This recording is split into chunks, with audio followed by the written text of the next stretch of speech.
Tanzania is located in East Africa, just south of the equator. Most of the land is savanna, where the ground is dry most of the time. Trees are thin or widely spaced, and the rains only come for a few months of the year.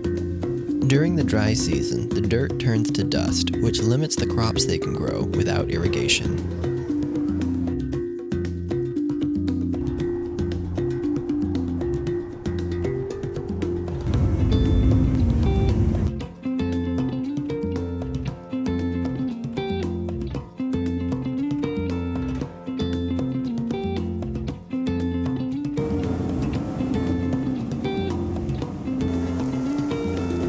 We landed at Kilimanjaro Airport after 34 hours of traveling and spent the night in Arusha. In the morning, we started an 8-hour drive to Sanjaranda.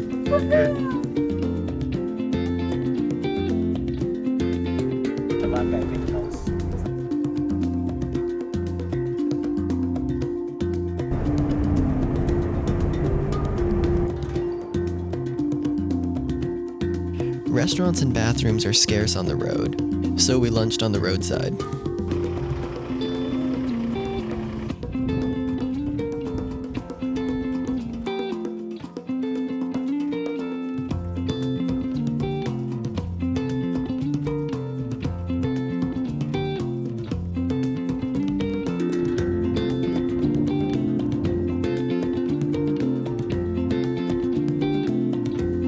We arrived at Vern and Margaret's house in Sanjaranda as the sun was setting. We had dinner with them and then went to bed.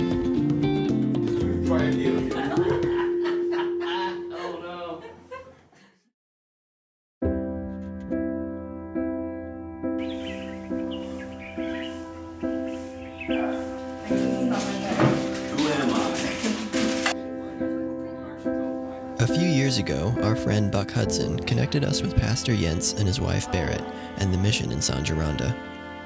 You just tell James that you had to be in this room because there was washing Anne of Green Gable in the other one. Yeah, it would be better. It started in 50, I think it's 54, when Robert Conrad, missionary from Denmark, came out. He has actually been missionary in China, but China closed. He wanted to start a place where there was no other churches represented, and there was only a tribe here. He only lived here 2 years, but he felt led by the Holy Spirit to come, and as the story goes, he pulled up in his car and stayed here overnight in the car and really fought a spiritual battle and just really knew this is where God had called him. And so he and his wife moved here with their family, which was quite a sacrifice. And then he ended up passing away, which many missionaries throughout the history have done on the mission field. And so then a few years later, 15 years later after his death, his grandson was born. And then as he grew up, loved the Lord, he felt called to come here and minister in the same place. And then they want to have someone back to help them with a Bible school. They were struggling financially, so they had some ideas about starting up a farm project to try to get some income to the Bible school so they could be self-sufficient. And that's when our pastor asked us if we could go with him and his family, family, and I went with my family. Down, we started here in 84. So there was a church and there was a small Bible school, and we improved that and we got it up running again. So Started farming as well at that time? Yeah, started clearing land. We got 200 acres and started clearing the first year. I think we had 30 acres ready.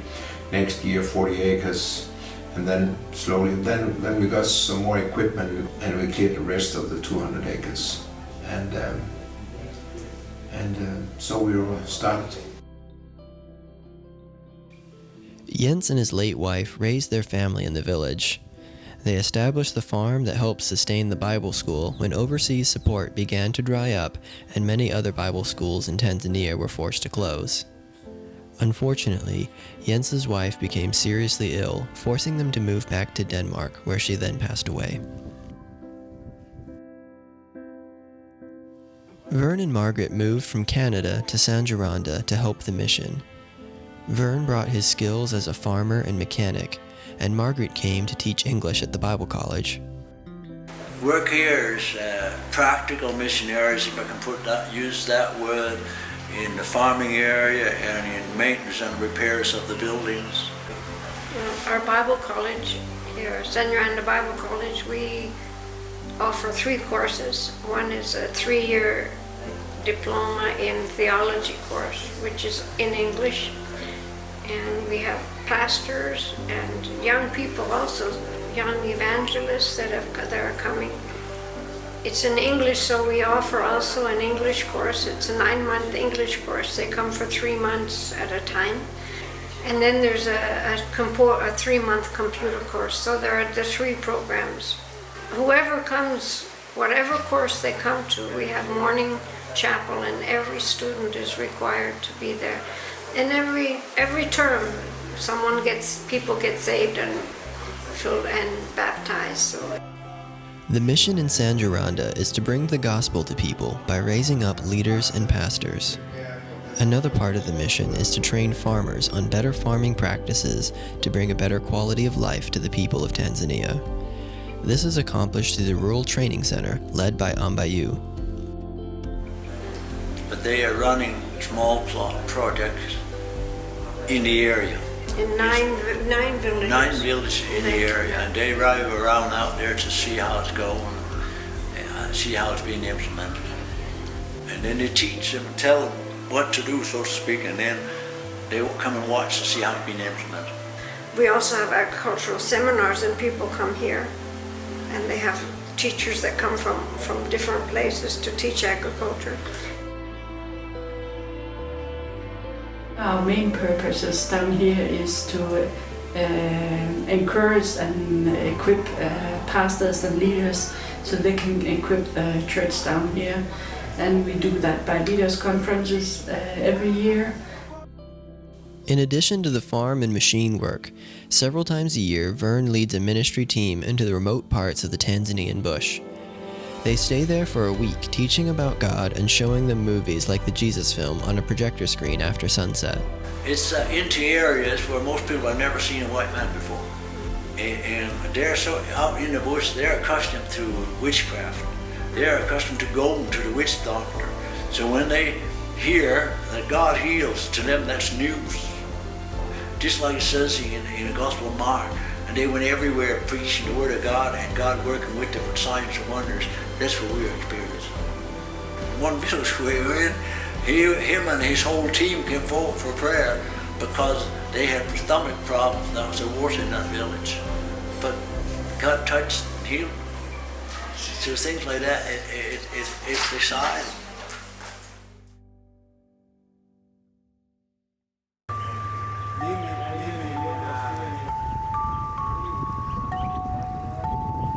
Our team went with Vern to a church in the bush called Matanga. Out there they have no electricity, no running water, and no roads. The dirt path we drove down was about 3.5 miles, but it took us 40 minutes to drive because of the rough terrain.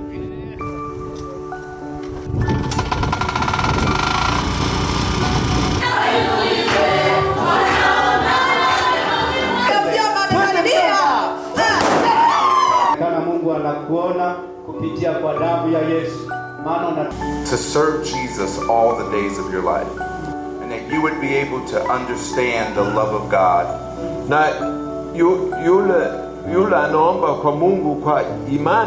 Most significantly, we are. Say that, say we are. Sisi me? Yeah, sisi me. Sisi me. We are children of God. Sisi ni watoto wa.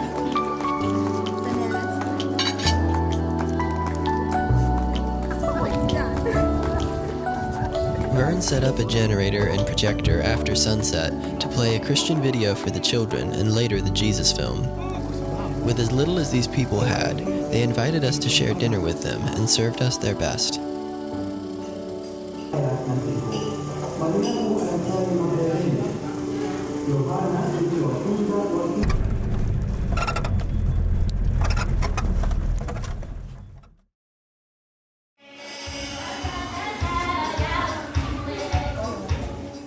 Sunday morning, we attended Pastor Johanna's church in San Geranda.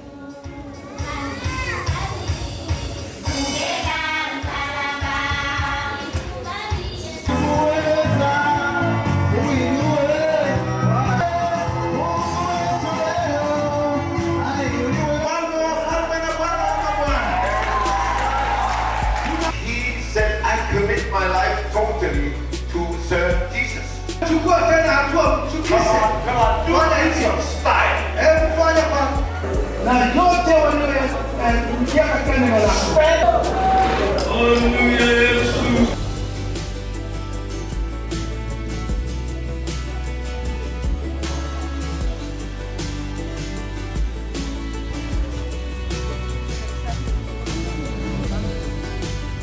That evening, we had dinner with Pastor Johanna and prayed over the youth conference that would begin the next day. Okay, I will test it. We're going to go to church and get saved. Yeah, right? He told us. That his desire for us as leaders and pastors.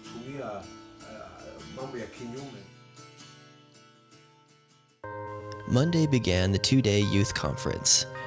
The theme of this year's conference was worship. So my testimony is that we serve a faithful God. We call on your name. We call on your name. Jesus, we call your name. Jesus, we love your name.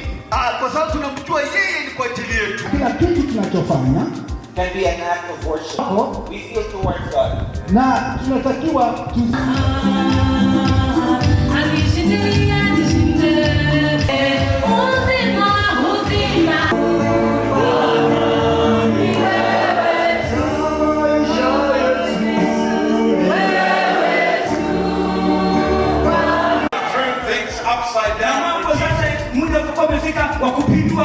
Can you say amen to that?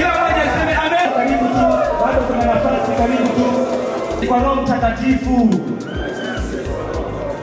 I receive him. Nina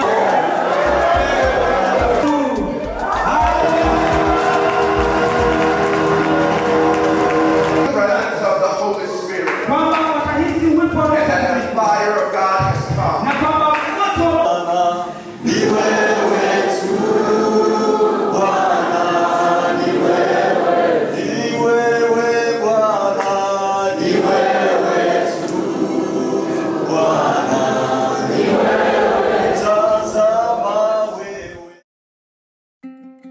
The rest of the week was a 3-day pastors and church leaders conference.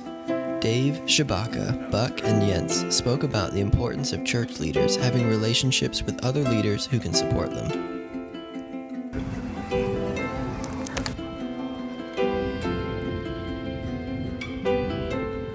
I've asked them to prepare for just a short.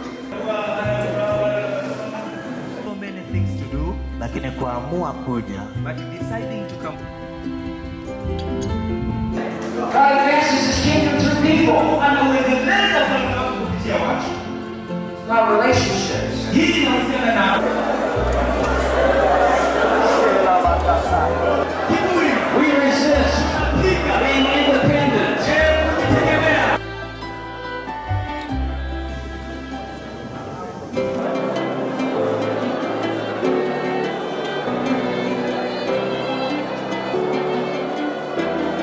My son will wear it.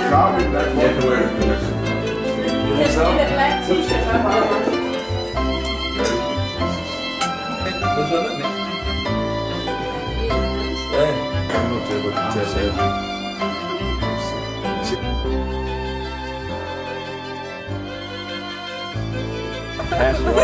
Pastor always used to say, well, even if you don't do good, at least look good. Leadership is joy. Uongozi ni furaha pia.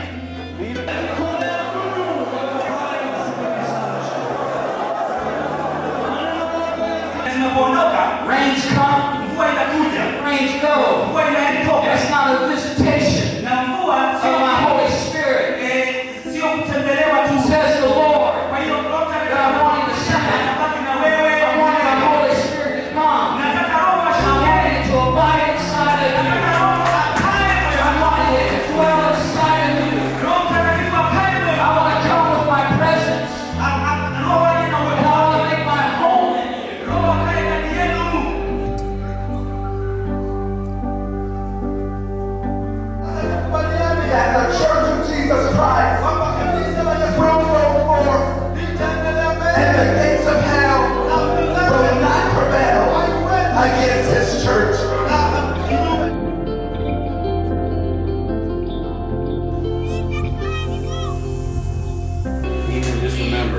What happens in Tanzania stays in Tanzania. Yeah?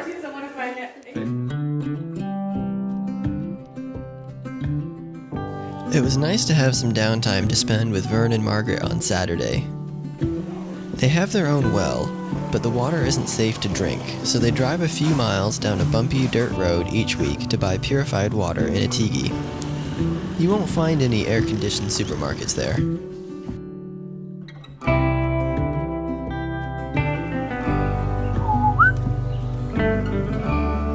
Yeah, one night they came at 4 o'clock in the morning. That's what it sounds like.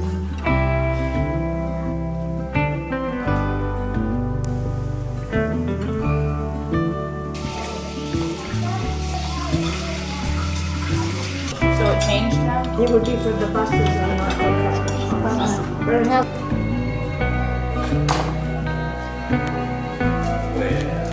Well, shucks.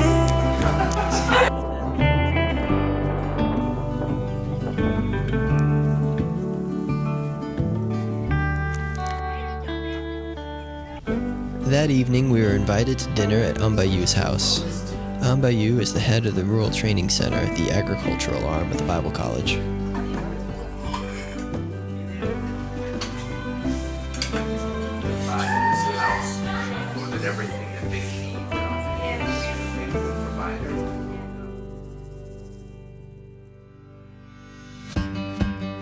The final Sunday of the trip, a few of us traveled 2 hours to Singida to attend Bishop Amos's church.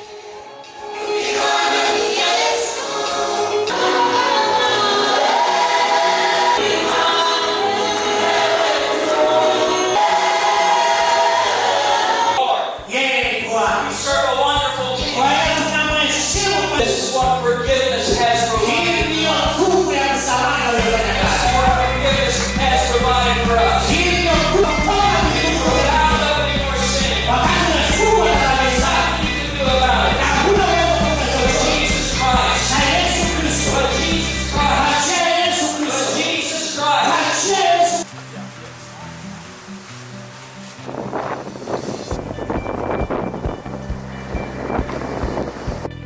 After, we visited their home and prayed for the bishop's son who had been injured in a motorcycle accident a few days In his before. mother's womb.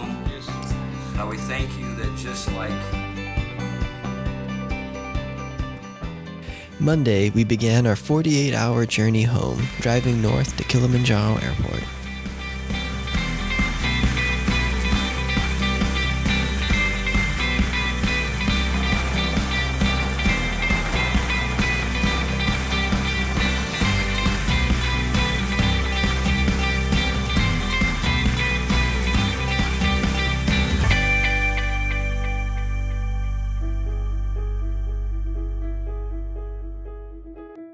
We partnered with a mission in San Geranda to help them develop land to better support the Bible College, church, and community. Farming was near to Pastor Charlie's heart, and it's fitting that it remains a part of his legacy. Pastor Charlie called us. Na mchungaji Charlie akatuita. I want to help you. Akasema hivi, nataka kuwasaidieni. I said, I want to help you with a bulldozer. Nataka niwasaidieni na ile bulldozer and a combine. Na mashine ile ya kuvuna na kupiga ile combine. Ungapo utaiona pale nyuma. And we cried. Na kwa kweli tukalia. Because now we got the opportunity to expand. Sasa tumepata nafasi. This is what the land looked like last year.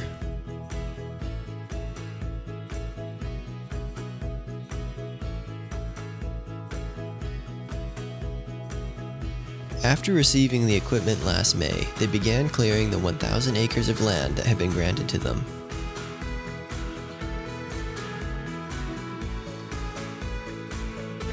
Well, we cleared it's probably 75 to 80 acres is cleared, but right now I'm hoping to start again. We've had to sit still a bit because we're out of funds for fuel. So when more funds comes in, then we start lowly. We try to train people up to do better farming that is more drought resistant One of the goals is to dig a well and install an irrigation system on the new land. With irrigation, they could get a second harvest during the dry season. And also by doing all this farming, we hope that we can stabilize the feeding situation down here, so the prices on the maize and the corn don't go up and down, and people starve because they don't have money. But if we can stabilize the situation with the farm project, that is part of the dream. Yeah, that's actually why we call it Mission Joseph, because Joseph, he came to Egypt and he saw there was 7 good years, and there was 7 bad years, and he got the people to collect grain for the 7 bad years. So it's a little bit of the same we want to do here, because we have got a silo, so we can actually store food for more than just one. We can store up to 2 to 4 years if it should be so that if there comes a bad year, we can have grain, we can have corn enough for stabilizing prices and help people in. And it went well at the harvest time this year. We're able to get a tester for testing the moisture percent. We were 13% moisture, 12.5%, and then we can go straight into storage bin with them. Of course, they have never done that before, so to them, wow, the young man was all excited. Think about it, we didn't have to do any shuffling, no nothing, just from the combine into the dump trailer, and then the dump trailer into the auger, up into the silo. It's never happened before here. So it's like, it's one of the steps in the right direction. When they saw how it can be done, it was sort of like you say, we woke somebody up. This Bible school is a good quality Bible school, and we dream that we can get more teachers to this school, because we need to raise the amount of teachers and also the standard of the teacher, and also of course of remote training. You could have your training, online training from, for example, you could have teaching from Heartland that could be on the screen here in Tanzania, so that, and they could be online and they could ask questions. So it could be done like that, and I think that would be something that could be interesting in the future. Appreciate so much the relationship we've got to Heartland and kind of our church, for example, in Denmark, and then Tanzania. So it's kind of a triangle.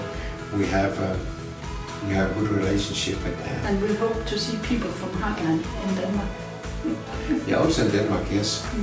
So if anybody really wants to pray with us and believe for enough rain through February, that would be immense. We would just greatly appreciate that.